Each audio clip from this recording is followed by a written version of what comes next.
గత నెల నేను 2-3 సార్లు గూగుల్ ఆఫీస్కి వెళ్ళాను. వెళ్ళిన ప్రతిసారి వాళ్ళ కెఫెటేరియాకి వెళ్ళి లంచ్ కానీ డిన్నర్ కానీ చేశాను. అక్కడ నాకు ఒక స్ట్రైకింగ్ థింగ్ కనిపించింది. ఏంటంటే ఎక్కడ వెళ్ళినా హిందీ అన్నది ఎక్కువ వినిపించింది, తెలుగు అసలు వినిపించలేదు. చాలామంది ఎంప్లాయీస్, అందరు యంగ్స్టర్స్, చాలామంది ఎంప్లాయీస్ హిందీ వాళ్ళే ఉన్నారు. ఇది చాలా సర్ప్రైజింగ్. ఎందుకంటే గూగుల్ లాంటి కంపెనీస్, గూగుల్, మైక్రోసాఫ్ట్ ప్రధానంగా ఐఐటీసు, కొన్ని ఎన్ఐటీసు, బిట్స్ ఇలాంటి క్యాంపసెస్ నుంచి ఎక్కువ మందిని తీసుకుంటారు. అక్కడ మన వాళ్ళు చాలా డామినేట్ చేస్తారు. ఇప్పుడు మెడ్రాస్కి వెళ్తే అక్కడ తెలుగే వినిపిస్తుంది, ఎందుకంటే దాదాపుగా 30-35% మెడ్రాస్లో తెలుగు వాళ్ళు ఉంటారు. మిగిలిన ఐఐటీస్లో కూడా చూస్తే ఒక 22-25% తెలుగు వాళ్ళు ఉంటారు. బీటెక్స్లో ఇంత డామినేషన్ తెలుగు వాళ్ళది ఉన్నా కూడా ప్రోడక్ట్ కంపెనీస్, గూగుల్, మైక్రోసాఫ్ట్ వంటి దిగ్గజ సంస్థల్లో మన రిప్రజెంటేషను నన్ను అడిగితే చాలా తక్కువ. అండ్ నా గూగుల్ ఎక్స్పీరియన్స్ కూడా మనం వెళ్ళినప్పుడు నాకు అదే అనిపించింది. That set me thinking. ఎందుకంటే ప్లేస్మెంట్ స్టాటిస్టిక్స్ కూడా చూస్తే అలాగే ఉన్నాయి. ఎందుకు మనం ఇంతమందిని ఐఐటీలకు పంపిస్తున్నాం, ఎన్ఐటీలకు పంపిస్తున్నాం, బిట్స్కి పంపిస్తున్నాం, కానీ ఈ టాప్ కంపెనీస్లో మాత్రము మనము అంతమంది మన వాళ్ళు లేరు? దానికి నేను ఒక 2-3 కారణాలు, నా ప్రకారం I think there are 2-3 reasons. ఒకటి, చాలామంది మన తెలుగు పేరెంట్స్ ఐఐటి ఎలాగైనా కొట్టాలి అని చెప్పేసి 6th క్లాస్ నుంచి వాళ్ళని నార్మల్ స్కూలింగ్లో కాకుండా ఈ టెక్నో ఒలింపియాడ్ స్కూల్స్లో పడేసేసి వాళ్ళని హైరాణ పెట్టేస్తున్నారు. సో దీంతో వాళ్ళకి ఒక wholesome education, wholesome learning experience, wholesome personality డెవలప్మెంట్కి ఏదైతే ఆ ఫార్మేటివ్ ఇయర్స్లో 6th నుంచి 10th వరకు ఏదైతే అవసరమో అది జరగట్లేదు. ఎందుకంటే ఆ టైంలో వాళ్ళకి పొద్దు నుంచి రాత్రి వరకు క్లాస్లో కూర్చొని సూర్యరశ్మి కూడా కనిపించకుండా వీళ్ళు అదే చదవడం అది జరుగుతుంది. సరే, ఇంటర్మీడియట్ 2 years అయితే మనం ఎలాగో వీ కెనాట్ ఎస్కేప్. ఎందుకంటే ఇంటర్మీడియట్ 2 years తర్వాత ఈ కాంపిటేటివ్ ఎగ్జామ్ ఉంటుంది కాబట్టి వాడు ఏ బ్యాక్గ్రౌండ్ నుంచి వచ్చినా 2 years మాత్రం వాడు అన్ని వదులుకొని చదవాల్సిన అవసరం ఉంది. సో ఈ 4 years + 2 years 6 years వాడిని ఒకే రీతిలో ఇంకేమీ సోషల్ స్కిల్స్ కానీ కమ్యూనికేషన్ స్కిల్స్ కానీ ఇవేమీ డెవలప్ చేసుకొనివ్వకుండా వాడిని ఇదే టార్గెట్ పెట్టి చదివించడం వల్ల ఇంజనీరింగ్ వెళ్ళేసరికి వీడు ఒక స్పెంట్ ఫోర్స్ అయిపోతున్నాడు. బర్న్ అవుట్ అంటారు, బర్న్ అవుట్ అయిపోతున్నాడు. సో వాడికి ఇంకేదైనా ఫర్దర్ చదవడానికి కానీ, ఇంకో ఏదైనా యాక్టివిటీలో ఫోకస్ చేయడానికి కానీ, అక్కడ ఏదైనా మంచి గోల్ పెట్టుకోవడానికి కానీ కావాల్సిన ఎనర్జీ లెవెల్స్ ఉండట్లేదు. ప్లస్ ఈ సోషల్ స్కిల్స్, ఈ కమ్యూనికేషన్ స్కిల్స్, ఈ టీమ్ వర్క్ ఇవన్నీ డెవలప్ కాకపోవడం వల్ల, ఏది 6th నుంచి 10th వరకు ఇవన్నీ మంచి ఎక్స్ట్రా కరిక్యులర్ యాక్టివిటీసు, స్పోర్ట్స్, వీటన్నిటి వల్ల ఇవి డెవలప్ అవుతాయి. ఇవి డెవలప్ కాకపోవడం వల్ల మళ్ళీ అక్కడ ఇంజనీరింగ్లో కూడా కొంచెం వెనకబడుతున్నాడు. దీనివల్ల ఈ మేజర్ కంపెనీస్ ఇంటర్వ్యూ ప్రాసెస్లో కానీ ఆ ఫోకస్తో చదవకపోవడం వల్ల కానీ వాడు ఇక్కడ సక్సీడ్ కావట్లేదు. సో దీన్ని జస్ట్ డిస్ప్రూవ్, దీనికి ఒక కౌంటర్ థియరీ చూపించడానికి ఐఐటీస్ కాకుండా, ఐఐటీస్లో చదువుకోకుండా వేరే ఇంజనీరింగ్ కాలేజెస్లో చదువుకొని టెక్ సెక్టర్స్లో దిగ్గజ కంపెనీల్లో టాప్ పొజిషన్స్కి రీచ్ అయిన వాళ్ళ కొన్ని ఉదాహరణలు మీ అందరికీ తెలుసు. ఒకసారి వాళ్ళ బ్యాక్గ్రౌండ్ చూద్దాము. మొదటగా సత్య నాదెల్లా, మన తెలుగువాడు, హైదరాబాద్ వాడే. హైదరాబాద్ పబ్లిక్ స్కూల్లో 12th వరకు చదువుకున్నాడు. 12th వరకు చదువుకున్నప్పుడు he was very interested in cricket. So league మ్యాచెస్లో కూడా ఆడేవాడు. ఇక క్రికెటే ప్యాషను, క్రికెట్ సైడే వెళ్దాం అనుకున్నాడు. కానీ కొంచెం పేరెంట్ ఇంటర్వెన్షన్ వల్ల ఆ తర్వాత ఆ టైంలో కంప్యూటర్కి ఎక్స్పోజర్ అవ్వడం వల్ల, కంప్యూటర్లో ఇంట్రెస్ట్ డెవలప్ చేసుకోవడం వల్ల తనంతట తాను డిసైడ్ చేసుకున్నాడు, సరే క్రికెట్లో మనకి అంత ఫ్యూచర్ ఉండకపోవచ్చేమో, ఇది ఈ కంప్యూటర్ సైడ్ ప్యాషన్ డెవలప్ అయింది, so I can do something in IT sector అని చెప్పి అప్పుడు మణిపాల్ ఇన్స్టిట్యూట్ ఆఫ్ టెక్నాలజీలో జాయిన్ అయ్యాడు. ఆయన 4 years మణిపాల్ ఇన్స్టిట్యూట్ ఆఫ్ టెక్నాలజీలో ఎలక్ట్రికల్ ఇంజనీరింగ్ చేశాడు. ఆ తర్వాత యూనివర్సిటీ ఆఫ్ విస్కాన్సిన్ యుఎస్లో ఎంఎస్ చేశాడు. ఆ తర్వాత ఎంబీఏ కూడా షికాగో బూత్ స్కూల్ ఆఫ్ మేనేజ్మెంట్లో చేశాడు. మైక్రోసాఫ్ట్లో జాయిన్ అయ్యాడు. ఆ తర్వాత ఫస్ట్ సన్ మైక్రోసిస్టంలో జాయిన్ అయ్యాడు. ఆ తర్వాత మైక్రోసాఫ్ట్లో జాయిన్ అయ్యాడు. మైక్రోసాఫ్ట్లో అంచెలంచెలుగా పెరిగి టాప్ పొజిషన్కి రీచ్ అయ్యాడు.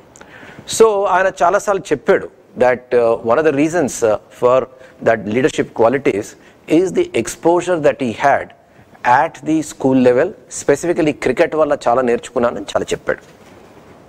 సో ఈయన ఐఐటిలో చదవలా.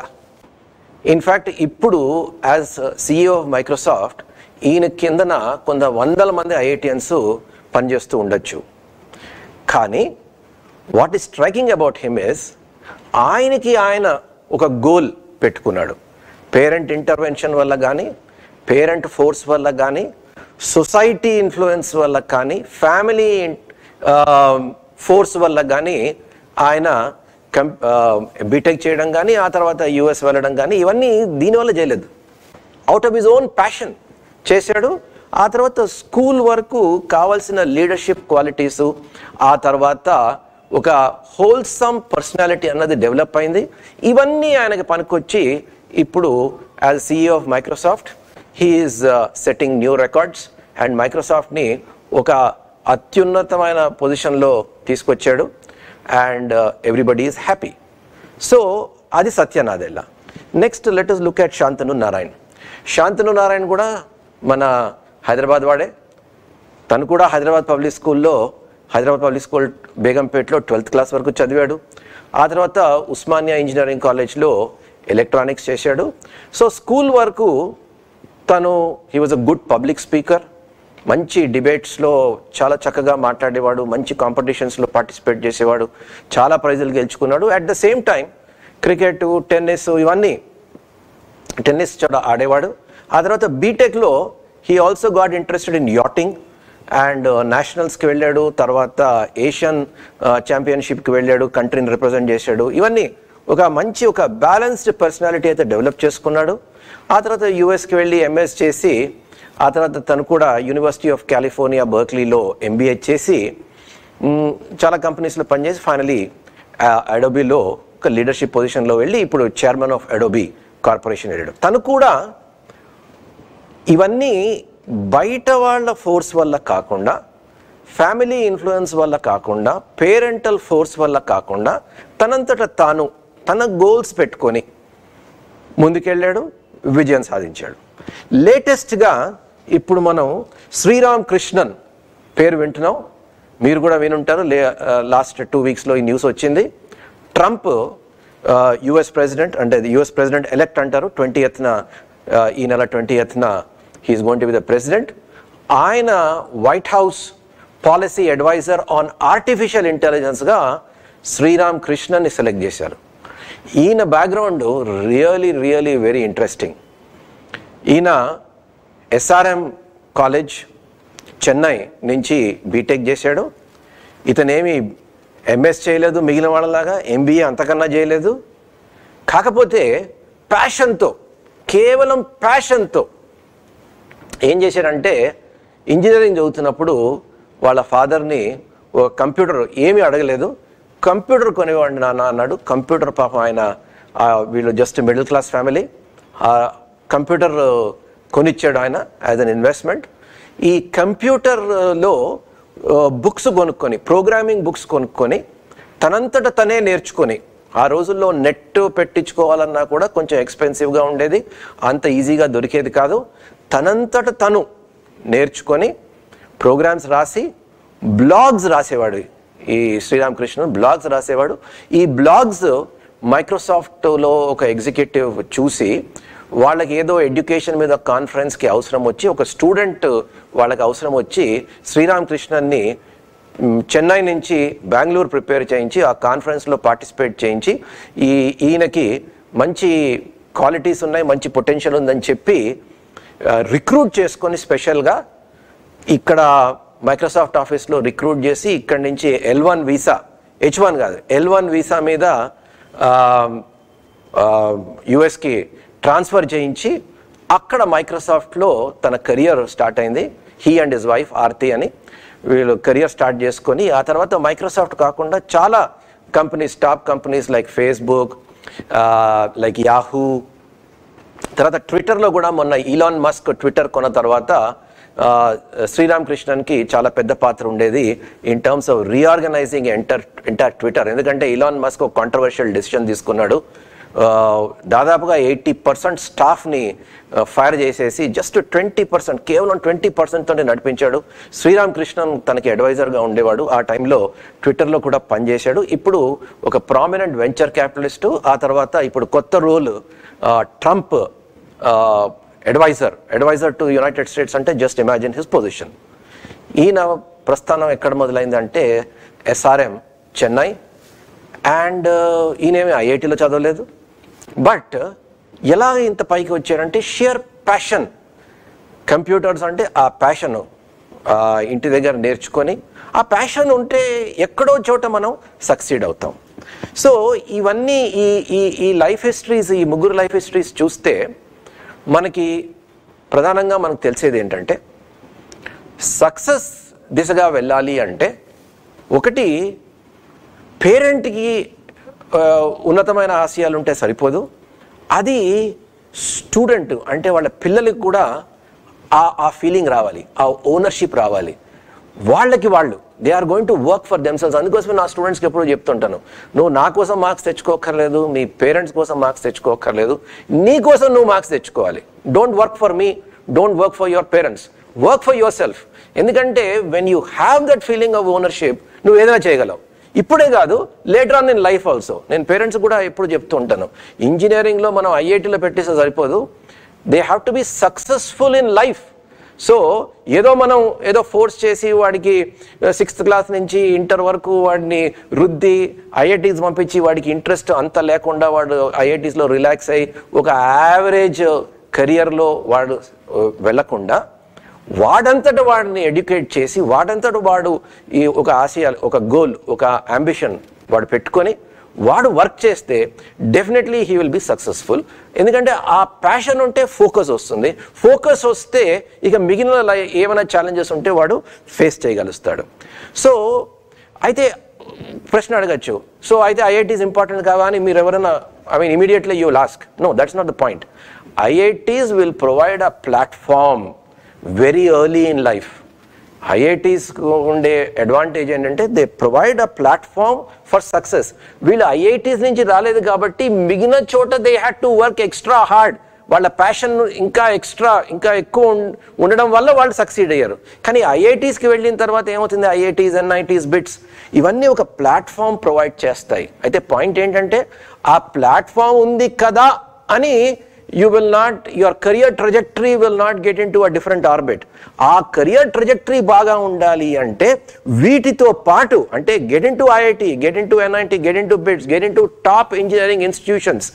ఆ తర్వాత ఆ 4 ఏళ్ళు రిలాక్స్ కాకుండా ఆ 4 ఏళ్ళు కూడా ఒక ఫోకస్తో, ఒక సెల్ఫ్ అంబిషన్తో, ఒక గోల్తో, మన ఓన్ గోల్, పేరెంట్స్ది కాదు. ఇక పేరెంట్స్ మర్చిపోవాలి, ఇక బీటెక్ వెళ్ళిన తర్వాత పేరెంట్స్ సంగతి మర్చిపోవాలి. We have to work for hour cells.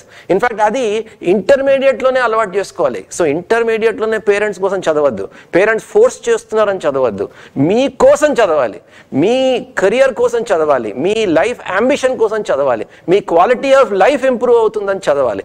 So అది ఉన్నప్పుడు ఈ ఇంటర్మీడియట్లో మీరు ఫేస్ ఛాలెంజెస్, మీరు చేసే సాక్రిఫైజెస్, చాలామంది అనుకుంటారు అరే నేను మొబైల్ డివైజెస్కి దూరంగా ఉండాలి, నేను IPLకి దూరంగా ఉండాలి, నేను న్యూ ఇయర్ సెలబ్రేషన్స్కి దూరంగా ఉండాలి, బర్త్డే సెలబ్రేషన్స్ దూరంగా ఉండాలి, ఇవంతా మేజర్ సాక్రిఫైజెస్ చేస్తున్నాను అనుకుంటారు. కానీ when you are working for yourself, when you have that passion, when you have that goal for yourself, ఈ సాక్రిఫైజెస్ పెద్ద సాక్రిఫైజెస్ అనిపించవు. అసలు you won't even think in that direction. నేను వద్దన్నా కూడా నువ్వు చదువుతావు. In fact some of my best students and rankers, మేము వద్దురా బాబు నువ్వు పోయి రిలాక్స్ అవ్వు అన్నా కూడా వాళ్ళు రిలాక్స్ కారు. వాళ్ళు ఎందుకంటే they enjoy that studying, they enjoy that part. వాళ్ళు ప్రాబ్లమ్ సాల్వ్ చేస్తుంటే వాళ్ళకి ఒక మంచి ఎంజాయ్మెంట్ కనిపిస్తుంది వాళ్ళు. ఎందుకంటే వాళ్ళు నా కోసము వాళ్ళ పేరెంట్స్ కోసం చదవట్లేదు, వాళ్ళ కోసం వాళ్ళు చదువుతున్నారు. So every problem they solve, they are moving in the direction of their goal. అందుకోసం వాళ్ళకి ఎంజాయ్మెంట్ ఉంటుంది. So as parents and as educators మన బాధ్యత ఏంటంటే పిల్లలకి వాళ్ళ గోల్స్ వాళ్ళ చేత సెట్ చేయించుకొని ఒక ఉన్నతమైన ఆశయాలు వాళ్ళు సెట్ చేసుకునేటట్టు మనం చేస్తే ఇంకా మనం చేసేది ఇంకేం ఉండదు. సో దేర్ ఫోర్ వీళ్ళ బ్యాక్గ్రౌండ్ అయినా ఆర్ సక్సెస్ఫుల్ పీపుల్ ఐఐటిఎస్ నుంచి చేసిన వాళ్ళు, సుందర్ పిచ్చై అండ్ అదర్స్ కూడా మనం నేర్చుకునేది ఏంటంటే we should have goals for ourselves and work in that direction. So ఇప్పుడు ఈ ఎడ్యుకేషన్ ఫేజ్లో 10th క్లాస్ వరకు of course studies are important, కానీ స్టడీస్తో పాటు wholesome development in other areas, sports, extra curricular activities, తర్వాత టీమ్ వర్క్, తర్వాత communication skills, social skills, ఇవన్నీ డెవలప్ కావాలి. ఇంటర్మీడియట్లో అయితే తప్పదు ఆ 2 ఏళ్ళు, ఎందుకంటే స్టూడెంట్స్ ఎంత కష్టపడినా టైం సరిపోదు. ఎందుకంటే సిలబస్ చాలా ఎక్కువ ఉంటుంది, కాంపిటీషన్ చాలా ఎక్కువ ఉంటుంది, అండ్ మన దేశంలో ఇంజనీరింగ్లో స్పెసిఫికలీ మంచి కాలేజీలో ఎంసెట్లో టాప్ 10 కాలేజీలో జాయిన్ అవ్వాలన్నా కూడా ఒక రకంగా కష్టపడాల్సిందే. సో ఆ 2 years అయితే మనం ఏం చేయలేం. ఆ తర్వాత మళ్ళీ బీటెక్లో ఏంటంటే of course grades are important, గ్రేడ్స్తో పాటు other things also in terms of all of those things. వాళ్ళ ఫోకస్, వాళ్ళ ప్యాషన్ అంతా అక్కడ కనిపించాలి.